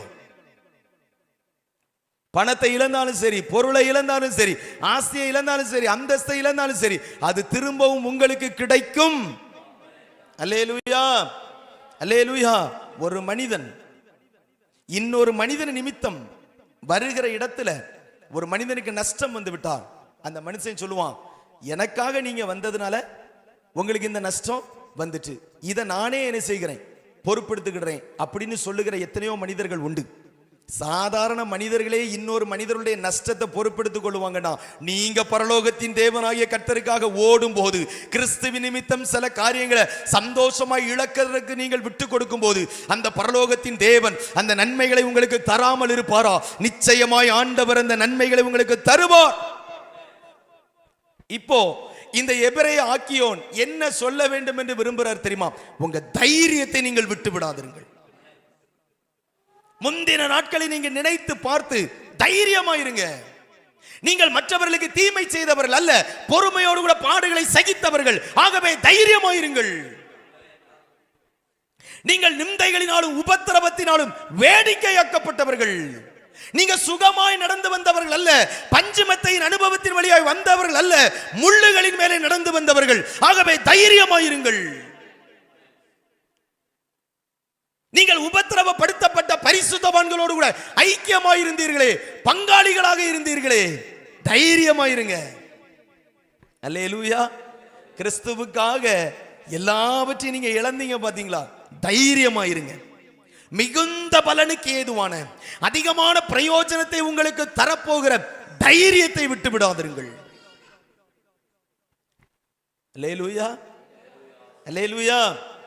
அடுத்தவங்களுக்குள்ளத எடுத்தவன் தான் பயப்படணும், தனக்குள்ளதை விட்டு கொடுத்தவன் ஒரு நாளும் பயப்பட வேண்டாம். அல்லேலூயா. தேவ மனிதன் அழகா சொல்றார், தைரியமாயிருங்க. நீங்கள் சுகமாய் வாழ்ந்து வந்தவர்கள் அல்ல, சுகபோகத்திலே உழன்றவர்கள் அல்ல. நிந்தைகளையும் அவமானங்களையும் பாடுகளையும் பசியையும் பட்டினியையும் நீங்கள் சகித்து பொறுமையோடு கூட நீங்க வந்ததுனால தைரியமாயிருங்க. உங்கள் விசுவாசத்திற்கு, உங்கள் அர்ப்பணிப்புக்கு, உங்கள் பாடுகளுக்கு ஒரு பலன் உண்டு. அல்லேலூயா, அல்லேலூயா. எபிரேய ஆக்கியோன் சொல்றார், நீங்க ரொம்ப தைரியமா இருங்க. ஏன்னா நீங்க யாருக்கும் வஞ்சனை செய்யல, யாருக்கும் விரோதமா நீங்க எழும்பல, யாருக்கும் விரோதமா நீங்க பேசல. நீங்க கிறிஸ்துவின் நிமித்தம் பல பாடுகளையும் நிந்தைகளையும் உபத்திரவங்களையும் நீங்க பொறுமையோடு கூட சகித்தவர்கள் ஆனதால நீங்க தைரியமா இருங்க. உங்க முந்தின நாட்களை நீங்க நினைத்து பாருங்க. அந்த முந்தின நாட்களை நீங்கள் நினைக்கும்படி உங்களை அழைக்கிறேன். நீங்கள் சாதாரணமானவர்கள் அல்ல என்று சொல்லுகிறார். நீங்க சாதாரணமானவர்கள் அல்ல, மற்றவர்களை போன்றவர்கள் அல்ல, உலகத்தின் மனிதர்களை போன்றவர்கள் அல்ல, பல மனிதருடைய சாபங்களுக்கும் பிரச்சனைகளுக்கும் போராட்டங்களுக்கும் உரியவர்கள் அல்ல. கிறிஸ்துவுக்காக எத்தனையோ காரியங்களை சகித்தவர்கள், கிறிஸ்துவுக்காக எத்தனையோ காரியங்களை விட்டவர்கள். அல்லேலூயா. அதனால நீங்க எப்படி இருக்கணும்? தைரியமா இருக்கணும். அல்லேலூயா. பாடுகளையும் பிரச்சனைகளையும் பொறுமையோடு கூட சகிக்கிறவங்க எப்படி இருக்கணும்? பயப்படக்கூடாது, தைரியமா இருக்கணும். நிந்தைகள் அவமானங்கள் வருகிற போது, வேடிக்கையாக்கப்படுகிற போது பொறுமையோடு கூட சகிக்கிறீங்க இல்லையா? தைரியமா இருக்கணும். இவை எல்லாவற்றுக்கும் ஒரு பலன் உண்டு. இவை எல்லாவற்றுக்கும் ஒரு பலன் உண்டு. கிறிஸ்துவின் நிமித்தம் எதெல்லாம் இந்த பூமியில நீங்கள் இழந்தீர்களோ, எதெல்லாம் இந்த பூமியில நீங்கள் விட்டு கொடுத்தீர்களோ, நீங்க தைரியமா இருக்கணும். அல்லேலூயா, அல்லேலூயா. ஏன்னா நீங்க கிறிஸ்துவுக்காக இழந்தது ஒன்றும் உங்களுக்கு இழப்பு அல்ல, அதெல்லாம் உங்களுக்கு முதலீடு. அது திரும்பவும் உங்களை தேடி வரும். அல்லேலூயா. அதற்குரிய ஆசீர்வாதங்கள் நன்மைகள் திரும்பவும் உங்களுக்கு வரும். அதை தருகிறதற்கு அவர் வல்லமை உள்ளவராக இருக்கிறார். அதை நிறைவேற்றி முடிப்பேன் என்று சொல்லுகிறார். அல்லேலூயா, அல்லேலூயா. கர்த்தர் நல்லவர். இரண்டாவதாக இங்கே வேதத்தில் நம்ம என்ன வாசிக்கிறோம் பாருங்க. அதே எபிரேயருக்கு எழுதின நிருபம் 10வது அதிகாரத்தினுடைய 36வது வசனத்தை வாசிக்கலாம். நீங்கள் தேவனுடைய சித்தத்தின்படி செய்து வாக்குத்தத்தம் பண்ணப்பட்டதை பெறும்படிக்கு பொறுமை உங்களுக்கு வேண்டியதா இருக்கிறது. போதும். முதல் பகுதியில் சொல்லுகிறார் மிகுந்த பலனுக்கு ஏதுவான தைரியத்தை விட்டுறாதீங்க. இரண்டாவது சொல்லுகிறார் நீங்கள் தேவனுடைய சித்தத்தின்படி செய்து, அல்லேலூயா, வாக்குத்தத்தம் பண்ணப்பட்டதை பெறும்படிக்கு பொறுமை உங்களுக்கு அவசியமாயிருக்கிறது. எப்படி அவங்களை உற்சாகப்படுத்துறார் பாருங்க. முந்தின நாட்களை நினைத்துக் கொள்ளுங்கள் என்று சொல்லுகிறார். பிரகாசமாக்கப்பட்டிருந்த அந்த நாட்களை நினைத்துக் கொள்ளுங்கள். இப்படியெல்லாம் நீங்க வாழ்ந்து வந்தீர்கள். அதை குறித்து நீங்க தைரியமாயிருங்க. இப்பொழுது சொல்கிறார் தேவனுடைய சித்தத்தின்படி செய்து, அல்லேலூயா, வாக்குத்தத்தம் பண்ணப்பட்டதை. அப்ப தேவனுடைய சித்தம் என்ன? தேவனுடைய சித்தம் என்ன? நீங்கள் தீமை செய்து பாடுபடுகிறதினால் உங்களுக்கு என்ன மேன்மை உண்டு? நீங்கள் நன்மை செய்து அதன் மூலமாக நீங்கள் பாடுபடுகிறவர்களாக இருந்தால் அதுவே தேவனுடைய பார்வையிலே பிரீதியா இருக்கும். அல்லேலூயா. நாம் தேவனுடைய சித்தத்தின்படியே செய்து, கர்த்தருடைய சித்தம் என்ன தெரியுமா? உங்களால் இயன்ற மட்டும் நீங்கள் மற்றவர்களுக்கு நன்மை செய்வதே தேவ சித்தம். அப்படி நீங்கள் நன்மை செய்து அதன் மூலமா உங்களுக்கு பாடுகள் வந்தாலும் உபத்திரவங்கள் வந்தாலும் நீங்க தைரியமாயிருங்க. அல்லேலூயா. நன்மை செய்து பாடுபடுகிறதுனால ஆண்டவர் என்ன செய்கிறார்? நீங்க பொறுமையா இருந்து இந்த வாக்குத்தத்தம் பண்ணப்பட்டதை பெற்றுக்கொள்ள வேண்டும். தேவனுடைய சித்தத்தின்படியே செய்யணும். கர்த்தருடைய சித்தத்துல நிறைய விஷயங்கள் இருக்குது. கர்த்தருடைய சித்தத்துல நிறைய காரியங்கள் இருக்கிறது. இன்றைக்கு நன்மை செய்து பாட அனுபவிப்பதை சொல்லுகிறேன். ஏன்னா அவங்க நல்ல கிறிஸ்தவர்கள், ஆனா பொறுமையா இருக்கிறாங்க. பாடுகள் வருகிறது, விட்டு கொடுக்கிறாங்க. பாடுகள் வருகிறது, பரிசுத்தவன்களை கனம் பண்ணுகிறாங்க, பரிசுத்தவன்களோடு ஐக்கியப்படுகிறாங்க. பல பாடுகளும் நிந்தைகளும் வருகிறது. ஆனா தேவ மனிதன் சொல்லுற, நீங்க தேவ சித்தத்தின்படியே செய்து வாக்குத்தத்தம் பண்ணப்பட்டதை பெறும்படி பொறுமை உங்களுக்கு அவசியமா இருக்கிறது. அல்லேலூயா, அல்லேலூயா. பொறுமையோடு கூட காத்துருங்க.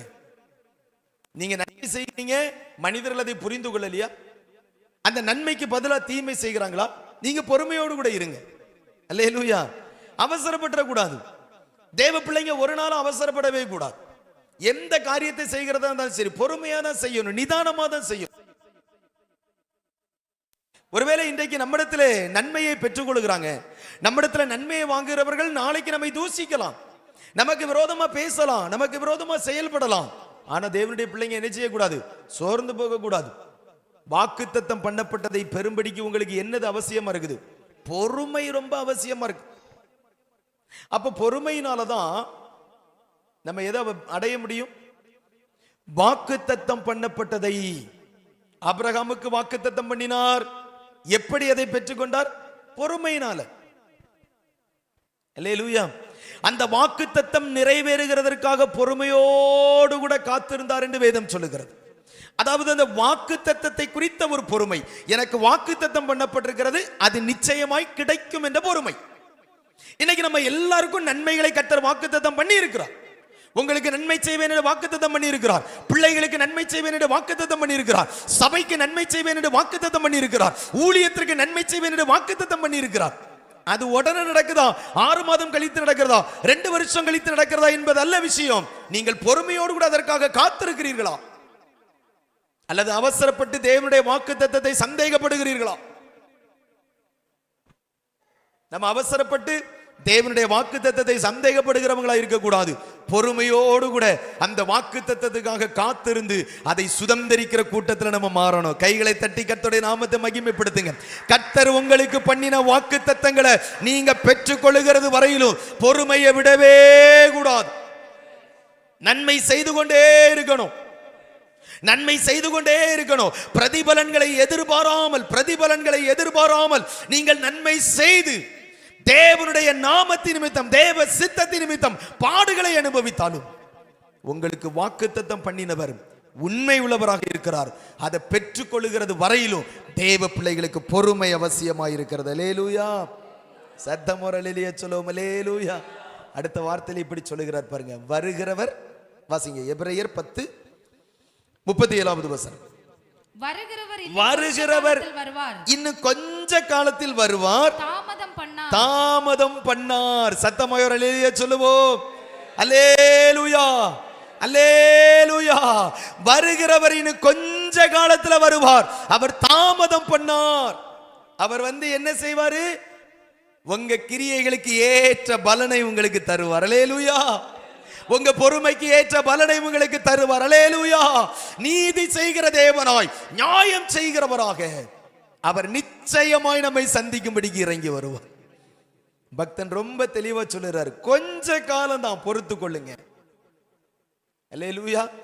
அது கர்த்தராகிய இயேசு கிறிஸ்துவினுடைய 2வது வருகை மாத்திரமல்ல, உபத்திரவப்படுகிற தேவ பிள்ளைகளை தேற்றும்படி, தைரியப்படுத்தும்படி, பலப்படுத்தும்படி, அவர்களை எடுத்து நிறுத்தும்படி எந்த நேரத்திலும் உங்களை சந்திப்பதற்கு கர்த்தராகிய இயேசு கிறிஸ்து ஆயத்தமாய் இருக்கிறார். அல்லேலூயா. நீங்கள் இயேசுவுக்காக நின்று பாருங்கள், பொறுமையோடு சகித்து பாருங்கள், விட்டு கொடுத்து பாருங்கள், முந்தின நாட்களை நினைத்து பாருங்க. ஆவிக்குரிய வாழ்க்கையில பின்மாற்றமடைந்து போகாதபடி தைரியமா கர்த்தருக்காக நில்லுங்க. வருகிறவர் இன்னும் கொஞ்ச காலத்திலே வருவார், அவர் தாமதம் பண்ணவே மாட்டார். அல்லேலூயா. இஸ்ரவேல் ஜனங்களை பல தருணங்களில கர்த்தர் சந்தித்திருக்கிறார். அல்லேலூயா. இந்த எழுப்புதல் கூட்டத்தின் 3வது நாளில, இந்த இறுதி பகுதியில நான் நம்புகிறேன், உங்களை சந்திக்கும்படி பரலோகத்தின் தேவன் நிச்சயமாய் இந்த ஆராதனை ஸ்தலத்திலே இறங்கி வருவார். கரங்களை தட்டி இயேசுவின் நாமத்தை உயர்த்துவோம். கரங்களை தட்டி கர்த்தருடைய நாமத்தை மகிமைப்படுத்துவோம். பல தருணங்களிலும் தம்முடைய ஜனங்களை சந்தித்தவர்.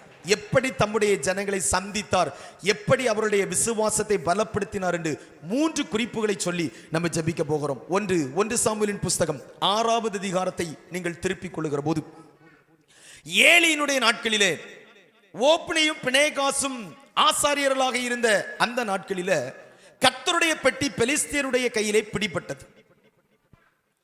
கர்த்தருடைய பெட்டி பெலிஸ்தியருடைய தேசத்திலே இருந்தபோது இவர்கள் கர்த்தருடைய பெட்டியை கொண்டு வந்து தாகோன் என்று சொல்லுகிற அந்த கோயிலுக்குள்ளாக கொண்டு வந்து வைத்தார்கள். மறுநாள் காலையிலே அவர்கள் பார்த்தபோது தாகோன் கர்த்தருடைய உடன்படிக்கை பெட்டிக்கு முன்பாக முகங்குப்புற விழுந்து கிடந்தது. அதை எடுத்து அதனுடைய ஸ்தானத்தில் நிறுத்தி வைத்து விட்டு போனார்கள். அடுத்த நாள் பார்க்கிற போது மறுபடியும் தாகோன் கர்த்தருடைய உடன்படிக்கை பெட்டிக்கு முன்பாக முகங்குப்புற விழுந்து கிடந்தது. அதனுடைய தலையும் கையும் உடைந்து கிடந்தது. இப்பொழுது அவர்கள் பார்த்தார்கள், இந்த தேவனை நம்முடைய தேசத்தில் வைத்திருப்பது நியாயம் அல்ல. அல்லேலூயா சொல்லுவோம். சத்தமோர் அல்லேலூயா சொல்லுவோம். அல்லேலூயா. பெலிஸ்தியர்களினால் கர்த்தருடைய பெட்டியை பாதுகாக்க முடியவில்லை. கர்த்தருடைய பெட்டி கிடைத்தது அவங்களுக்கு ஒரு பெரிய ஒரு சந்தோஷம். இஸ்ரவேலின் தேவனையே பிடிச்சு நம்ம தேசத்துல நம்ம கட்டுப்பாட்டுக்குள்ள வைத்திருக்கிறோம் என்று சொல்லி நினைத்தார்கள். ஆனால் இஸ்ரவேலின் தேவன் அவருடைய கட்டுப்பாட்டுக்குள்ள இல்ல. அல்லேலூயா சொல்லுவோம். இஸ்ரவேலின் தேவனாகிய கர்த்தரை, நம்முடைய கர்த்தராகிய இயேசு கிறிஸ்துவை எந்த மனிதனும் பிடித்து தன்னுடைய கட்டுப்பாட்டுக்குள்ள வைத்துக் கொள்ள முடியாது. எந்த வல்லமையும் எந்த அதிகாரமும் நம்முடைய தேவனாகிய கர்த்தரை பிடித்து தன்னுடைய கட்டுப்பாட்டுக்குள்ள வைத்துக் கொள்ளவே முடியாது. அல்லேலூயா. ஒரு நாள் தம்முடைய ஜனங்களை சந்திக்கும்படி அவர் தம்முடைய ஸ்தானத்திலிருந்து புறப்பட்டு வருவார். அல்லேலூயா. ஆச்சரியம் என்ன தெரியுமா? உடன்படிக்கை பெட்டிய பெலிஸ்தர் பிடிச்சிட்டு போயிட்டாங்க. ஒரு இஸ்ரவேலனாகிலும் துணிந்து எழுந்து பெலிஸ்தருடைய பாளையத்துக்குள்ள போய் உடன்படிக்கை பெட்டியை கொண்டு வர வேண்டும் என்று விரும்பவில்லை. அவங்களுக்கு தெரிஞ்சதெல்லாம் கர்த்தருடைய பெட்டியை நினைச்சு புலம்பிக் கொண்டே இருந்தாங்க. அல்லேலூயா சொல்லுவோம். கர்த்தருடைய பெட்டியை நினைத்து அழுது கொண்டே இருந்தாங்க. இன்னைக்கு நான் சொல்லுறேன், இயேசுவுக்காக எந்த காரியத்தையும் உங்களால தைரியமா துணிச்சலா செய்ய முடியாது. ஆனா ஒண்ணு செய்ய முடியும், உட்கார்ந்து நம்மளால புலம்ப முடியும். அல்லேலூயா. உட்கார்ந்து நம்மளால அழ முடியும். அல்லேலூயா. சில பரிசுத்தவான்களெல்லாம் தியாகம் பண்ணுகிறது போல, சில பரிசுத்தவான்களெல்லாம் தன்னுடைய ஜீவனை கொடுக்கிறது போல, சில பரிசுத்தவான்களெல்லாம் சில குறைவுகளின் மத்தியிலும் பாடுகளின் நடுவிலும் இருந்து கர்த்தருடைய கனமான ஊழியத்தை செய்கிறது போல, இந்த விசுவாசத்தை காத்து கொண்டது போல நம்மளால முடியாது. ஆனா நம்மளால என்ன செய்ய முடியும்? இஸ்ரவேலின் தேவனாகிய கர்த்தரை நினைத்து அவருடைய உடன்படிக்கை பெட்டியை நினைத்து நாம் தேவ சமூகத்தில் அழுது புலம்ப முடியும். ஒரு கூட்டம் சாமுவேலின் நாட்களிலே அஸ்தரோத்தை பின்பற்றி சோர்ந்து போனாலும் ஒரு கூட்டமோ 20 வருட காலமாய் கர்த்தரை நினைத்தே புலம்பிக் கொண்டிருக்கிறார்கள். கரங்களை தட்டி இயேசுவின் நாமத்தை உயர்த்துவோமா?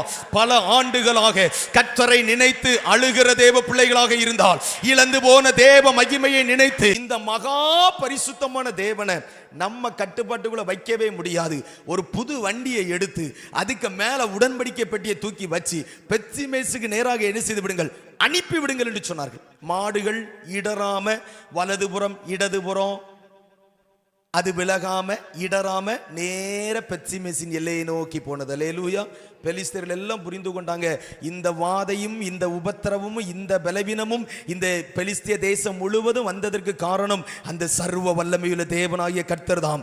எகிப்தியர்களை எப்படி வாதிக்க ஆரம்பித்தாரோ அதே போல பெலிஸ்தியர்களை வாதிக்க ஆரம்பித்தார். அன்பான தேவ பிள்ளையே, நீங்கள் கர்த்தருக்காக பிரயாசப்படாவிட்டாலும் கர்த்தருடைய உடன்படிக்கை பெட்டிக்கு கர்த்தருடைய நாமத்திற்கு ஒரு மகிமையை கொண்டு வரணும்னு நீங்களும் நானும் பிரயாசப்படாவிட்டாலும் கர்த்தருடைய உடன்படிக்கை பெட்டியை மீட்டு கொண்டு வர வேண்டும் என்று சொல்லி இஸ்ரவேலர்கள் பிரயாசப்படல.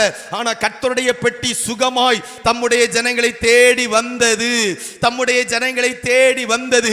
இன்றைக்கு நான் உங்களுக்கு சொல்லுகிறேன், நீங்க இழந்து போன மகிமையை திரும்ப பெற்றுக்கொள்ளணும். நீங்க விரும்பினாலும் விரும்பாவிட்டாலோ இந்த மகிமை உங்களை சந்திப்பதற்கு ஆயத்தமாய் இருக்கிறது. இந்த வல்லமை திரும்பவும் உங்களை சந்திக்க ஆயத்தமாய் இருக்கிறது. நீங்க இருக்கிற இடத்துல இந்த தேவ பிரசன்னம், தேவ மகிமை மறுபடியும் உங்களை சந்தித்து உங்களை உயிர்ப்பிக்கும்.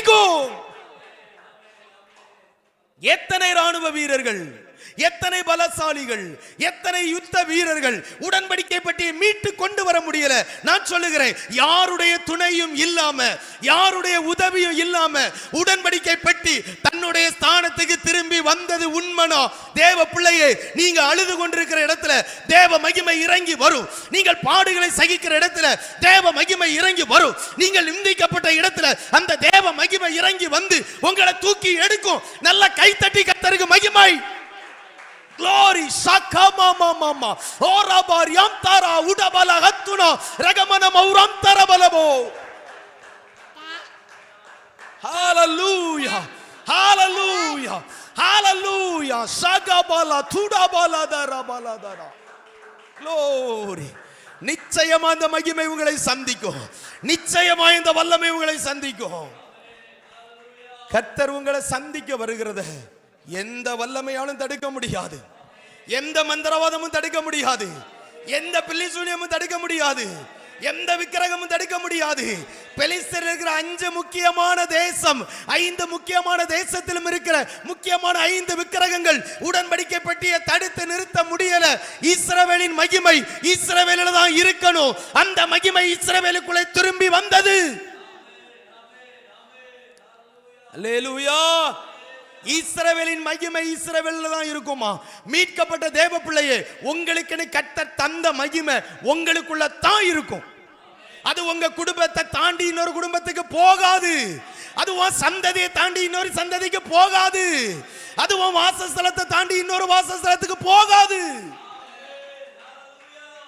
தைரியமாய் தேவனை மகிமைப்படுத்துங்க. இஸ்ரவேலின் மகிமை இஸ்ரவேலருக்கு தான். அல்லேலூயா. மீட்கப்பட்ட தேவ ஜனங்களுக்கு கர்த்தர் வைத்திருக்கிற மகிமை மீட்கப்பட்ட தேவ ஜனங்களுக்கு தான். மிஸ்பாவிலே அவங்க ஒன்று கூடினாங்க. கர்த்தருடைய உடன்படிக்கை பற்றி இஸ்ரவேலுக்குள்ள வந்தபோது மிஸ்பாவிலே கர்த்தர் எழுந்தருளி பெலிஸ்தரை முறியடித்தார். தேவ நாமம் அங்கே மகிமைப்படுத்தப்பட்டது. அல்லேலூயா, அல்லேலூயா. கர்த்தர் எவ்வளவு நல்லவர் பாருங்க. தம்முடைய ஜனங்களை நேசிக்கிறார். 1 ராஜாக்களின் புஸ்தகம் 18வது அதிகாரத்தில் எலியாவை குறித்து நம்ம தியானிக்கிறோம். எலியா ஜனங்களிடத்தில் வந்து சொல்லுகிறார், எந்த மட்டும் 2 நினைவுகளினாலே குந்தி குந்தி நடப்பீர்கள். கர்த்தர் தெய்வமானால் கர்த்தரை பின்பற்றுங்கள், பின்பற்றுங்கள். இவங்க என்ன நடக்கிறது தெரியுமா? ஜனங்கள் எல்லாம் பிரதியுத்தரமாக ஒன்றுமே சொல்லவில்லை, ஒரு பிரதியுத்தரமும் சொல்லல.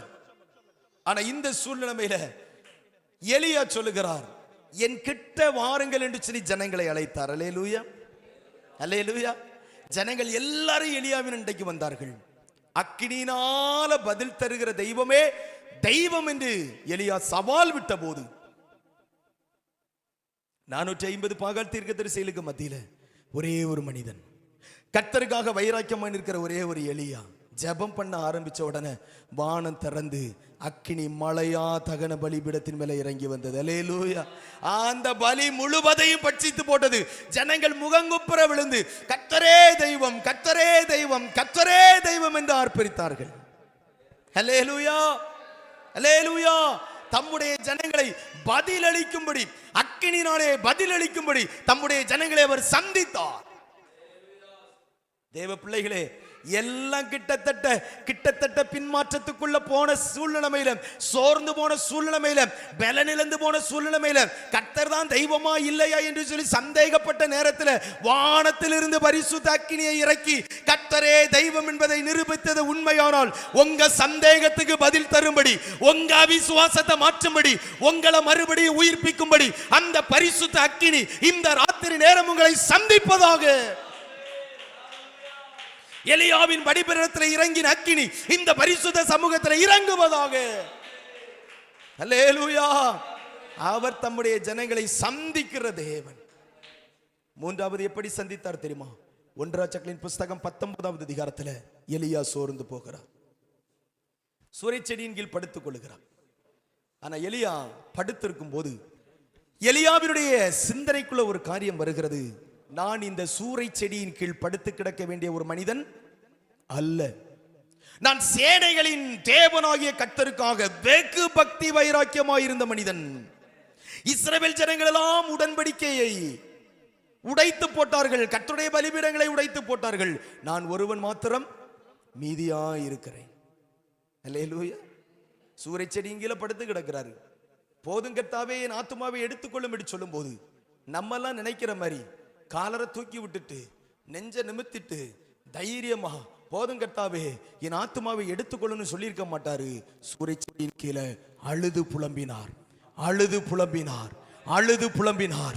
சேனைகளின் தேவனாகிய கர்த்தருக்காக வைராக்கியமாய் நின்றேனே, இன்றைக்கு என்னுடைய வாழ்க்கை இப்படி ஆயிற்றே என்று சொல்லி அழுது புலம்பின அந்த எலியாவை தேடிதான் கர்த்தர் தம்முடைய தூதனை அனுப்பினார். அல்லேலூயா. அன்பு நிமித்தமாய் எலியாவின் மேல வைத்த அன்பு, எலியாவின் மேல வைத்த அன்பு. அதனாலதான் எலியாவை பார்த்து ஆண்டவர் சொன்னார், நீ எழுந்து புறப்பட்டு போ, நீ போக வேண்டிய பிரயாணம் வெகு தூரம். அல்லேலூயா. தட்டி எழுப்பி கொண்டு போய் தம்முடைய சித்தத்தை செய்தார் பாருங்க.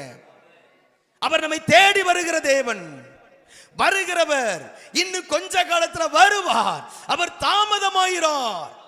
இயேசுவினுடைய 2வது வருகையில மாத்திரமல்ல, இன்றைக்கு அவருடைய வருகை உங்களுக்கு தேவையானாலும் நீங்கள் இருக்கிற இடத்துல அவர் வந்து உங்க சிறையிருப்பை மாற்றி, உங்க கண்ணீரை தொடச்சி, உங்க காயத்தை கட்டி, திரும்பவும் உங்களை எடுத்து நிறுத்தி உங்க மூலமாக தம்முடைய நாமத்தை மகிமைப்படுத்த இயேசு வல்லவர். அவர் உயிரோடு இருக்கிறார். அவர் தம்முடைய ஜனங்களை சந்திப்பார். எலியா ஒரு விண்ணப்பம் பண்ணினதுக்கு பவுல் ஒரு காரியத்தை சொன்னார். எலியா இஸ்ரவேலருக்கு விரோதமாக விண்ணப்பம் பண்ணின போது, அல்லேலூயா. ஏன் பவுல் அந்த வார்த்தையை சொன்னார் தெரியுமா? ஏன் பவுல் அந்த வார்த்தையை சொன்னார் தெரியுமா? கர்த்தர் தம்முடைய ஜனங்களை நேசிக்கிறவர். எவ்வளவுதான் தேவ ஜனங்கள் தேவனை விட்டு தூரம் போனாலும் கர்த்தருடைய இருதயத்தில் ஒரு இடம் இஸ்ரவேலுக்கு என்றைக்கும் உண்டு. அவரால் மீட்கப்பட்ட ஜனங்களுக்கு என்னைக்கும் கர்த்தருடைய இருதயத்தில் ஒரு இடம் உண்டு. அதனாலதான் ஆண்டவர் சொன்னாரு. அப்போஸ்தலனாகிய பவுல் சொல்லுகிற போது இப்படி ரொம்ப அழகா சொல்லுறாரு. இஸ்ரவேலுக்கு விரோதமாக எலியா விண்ணப்பம் பண்ணினார். ஆனா என்ன தெரியுமா ரகசியம்? கர்த்தர் தம்முடைய ஜனங்களை தள்ளி விடல. கர்த்தர் தம்முடைய ஜனங்களை தள்ளி விடல. அல்லேலூயா. எப்படி எலியாவை கொண்டு மறுபடியும் அந்த ஜனங்களை சந்தித்தாரோ அதே போல இந்த நாட்களில நம்மையும் ஆண்டவர் சந்திப்பதற்கு ஆயத்தமாக இருக்கிறார். கிட்டத்தட்ட சோர்ந்து போய் பின்மாற்றத்தில் போன இந்த எபிரேய ஜனங்களை தடுத்து நிறுத்த அன்றைக்கு ஒரு ஆசிரியரை கர்த்தர் எழுப்பினார். அந்த நிருபத்தை எழுதுகிற ஆக்கியோன் மூலமாக அவங்களை தடுத்து நிறுத்துகிறார். சாமுவேலின் நாட்களிலே இழந்து போன மகிமை திரும்ப தேடி வருகிறது. எலியாவின் நாட்களிலே எலியாவை கர்த்தர் எழுப்புகிறார். இந்த நாட்களிலே தேவனுடைய பிள்ளைகளே, உங்களையும் என்னையும் ஆண்டவராகிய தேவன் அபிஷேகம் பண்ணி வைத்திருக்கிறார். எதற்கு தெரியுமா? கர்த்தருடைய வல்லமையை இந்த பூமியிலே கொண்டு வருவதற்காக, தேவனுடைய கிரியைகளை நடப்பிப்பதற்காக, தேவனுடைய மகிமையான சாட்சிகளாக நீங்களும் நானும் விளங்குவதற்காகத்தான் ஆண்டவர் இந்த பூமியிலே நம்மை வைத்திருக்கிறார். ஒரு குடும்பத்தில் வச்சிருந்தாலும் சரி, ஒரு சபையில வச்சிருந்தாலும் சரி, நீங்க மகிமையான சாட்சியா மட்டும் இல்ல, வல்லமையான சாட்சியா கூட நீங்க மாறணும். அல்லேலூயா. இயேசு உங்களை நேசிக்கிறார். அவருடைய இருதயத்தில் உங்களுக்கு ஒரு இடம் உண்டு. நீங்க எவ்வளவு தூரம் போனாலும், நீங்க எங்க போனாலும், பக்தன் சொல்லுறார் பாத்தீங்களா, நான் பாதாளத்தில் படுக்கை போட்டாலும் அங்கேயும் நீர் இருக்கிறீர், நான் சமுத்திரத்துக்கு போனாலும் அங்கேயும் நீர் இருக்கிறீர், இருளை எனக்கு மறைவிடமாக கொண்டு நான் இருளுக்குள்ளாக ஒளித்துக் கொள்ளலாம் என்று சொன்னாலும் அந்த இருளையும் வெளிச்சமாய் நீர் மாற்றுவீர். உமக்கு இருளும் வெளிச்சமும் ஒன்றுதான் என்று சொல்லுகிறார். அல்லேலூயா. அவருடைய சமூகத்தை விட்டு எங்கேயும் என்ன செய்ய முடியாது, ஓட முடியாது. ஒரு தடவை இந்த இயேசு வேணும்னு நீங்க வந்துட்டீங்கன்னா இனி உங்க ஆத்துமா அழிவை காணாதபடிக்கு எந்த சூழ்நிலையிலும் உங்களை சந்தித்து மீட்டெடுப்பதற்கு அவர் ஆயத்தமாக இருக்கிறார். அப்படியே ஜெப சிந்தையோடு எல்லாம் தேவ சமூகத்தில் எழுந்து நிற்கலாமா? விசுவாசத்தோடு தேவ சமூகத்தில் எழுந்து நின்று கொஞ்ச நேரம் கையை தட்டி ஓராபா ஷேக்கமனா ரகமனமௌ சம்துரா உடபல ஹத்துடா திடகத ரகத்துனமலதன மௌரந்தரபலபா. நல்ல இயேசுவின் நாமத்தை உயர்த்துங்க பாப்போம். அபிஷேகம் பண்ணப்பட்ட தேவ பிள்ளைங்க நல்ல கர்த்தருடைய நாமத்தை உயர்த்தணும். எல்லாரும் உங்க கைகளை தட்டி அந்த பரிசுத்த வல்லமை உங்களை சந்திக்கும்படி இறங்கி வந்திருக்கிறது. அவர் இன்னும் உங்களை நேசிக்கிறார், இன்னும் உங்களை நேசிக்கிறார், இன்னும் உங்களை அன்பு கூறுகிறார். உங்களை சந்திப்பதற்காகத்தான் அந்த மகிமை, உங்களை சந்திப்பதற்கு தான் இந்த மகிமை, உங்களை விடுதலையாக்குகிறதுக்கு தான் தேவ மகிமை. ஓ ரே லே ரே ஓ ராபா சந்துனமௌ ரதனா உடபல ஹத்துடா துடகத ரகத்துனமலதனமா. நல்ல இயேசுவின் நாமத்தை உயர்த்துங்க பாப்போம். நல்ல இயேசுவின் நாமத்தை கையை தட்டி, ஓ அந்த தேவ மகிமை இந்த மைதானம் முழுவதையும் நிரப்புகிறதற்காக நன்றி. அந்த பரிசுத்த மகிமை இந்த இடம் முழுவதையும் ஆளுகை செய்வதற்காக ஸ்தோத்திரம். ஓ சாமுவேலின் நாட்களிலே சந்தித்த மகிமை, எலியாவின் நாட்களிலே சந்தித்த மகிமை, ஓ எபிரேயருடைய நாட்களிலே சந்தித்த மகிமை, எங்கள் நாட்களிலே எங்களை சந்திக்கும்படி இந்த மகிமை இறங்கி வருகிறதற்காக ஸ்தோத்திரம். இந்த வல்லமை இறங்கி வருகிறதற்காக ஸ்தோத்திரம். அவர் உங்களை வெறுக்கல, அவர் உங்களை வெறுக்கல, அவர் உங்களை புறம்பே தள்ளல. உங்களை தூக்கி எடுக்க விரும்புகிறார், உங்களை கிட்டி சேர்க்க விரும்புகிறார், வல்லமையை தர விரும்புகிறார், மகிமையை காண்பிக்க விரும்புகிறார், அபிஷேகத்தை ஊற்ற விரும்புகிறார். நல்ல கையை தட்டி இயேசுவுக்கு மகிமை. ஓ ரபலா ஹத்துன மௌரதர பௌரம் தரபலபோ ரிபலபலபலபலபலபலபலபோ. நல்ல இயேசுவுக்கு நாமத்தை மகிமைப்படுத்துங்க. அவர் உங்களோடு கூட தான் இருக்கிறார். அந்த வல்லமையின் பிரசன்னம் உங்களுக்குள்ளாக இறங்கி வந்து கொண்டே இருக்கிறது. நல்ல தேவனுக்கு மகிமை.